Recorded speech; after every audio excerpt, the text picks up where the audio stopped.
I'm sure For sure. you know that. I don't need to tell you that. Yeah, the Fiverr stuff. You've written how many thousands of like posts? What's your average customer? I'm curious to know how this works. I guess I don't know much about this gig. Yeah. So for my Fiverr stats, it says I've like completed over 11,300 orders, which doesn't even actually account for how many different pieces of writing were booked per order. So I work with a team now, so I'm not going to sit here and say I did all 11,300 orders, but I've definitely written over 11,000 pieces of content for sure. Yeah. No, I mean, the average client on Fiverr is like three different types. It's an agency that wants to outsource all of their blogs and press releases and all that crap to me. They'll buy like 10 each time. It's the small business owner or the entrepreneur who's by themselves and it's worth it to them to pay me $200 to do XYZ while they run their business. Or it's a large corporation gets on there too. And it's like, typically people who are actually outsourcing the work and their bosses don't know that they're outsourcing the work. Really? Oh yeah. I That's get a so lot funny. of those. And they're willing, they get a certain budget for their department. So then they'll just pay me their budget. That's so, and for them, it's like a win because they're going to make more or something, right? Exactly. And they're hiring the expert, so it's like they feel confident giving my press release to their boss. So it's a funny mix on there. Yeah. That's interesting. I didn't know that was a thing. That's cool. So, okay, those are the clients. What are the biggest drawbacks of freelance remote work and what's the downside of this that people don't talk about?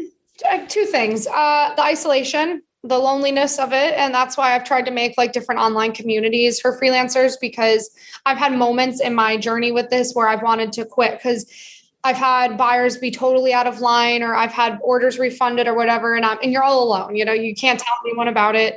I'm trying to fix that for everyone. That sucks. And the other thing is really there's no days off and you don't have to actually be at your computer working every day. But for example, I was just in Miami the last 2 days this weekend, and you can't just not sign on to your freelancing business because the whole point of it is, if someone placed an order on Thursday, they expect you to deliver something Saturday or Sunday. And that's just kind of how this goes if you want to make a lot of money at it. So I've had, no days off in 6 years. I don't mind it though, because I like it. It's like, sure. That's kind of the thing. But yeah, that's when I tell people that they're like, ooh, I don't know. And I'm like, I'm just going to be real with you guys and let you know, I've busted my ass. So that's the other downside. You have to bust your ass. Right. But I think the comparison is what, like a desk job, which you might think you have, which I've had 3 years of cubicle work and engineering. It's just as stressful. I mean, the problems that you don't just have problems on freelance. You have problems at work and you think your boss is on your side, and like most of the time he doesn't care. Like get your job done, figure it out, fucking tell me later. So I think, I don't know, to me the benefits have always outweigh the drawbacks.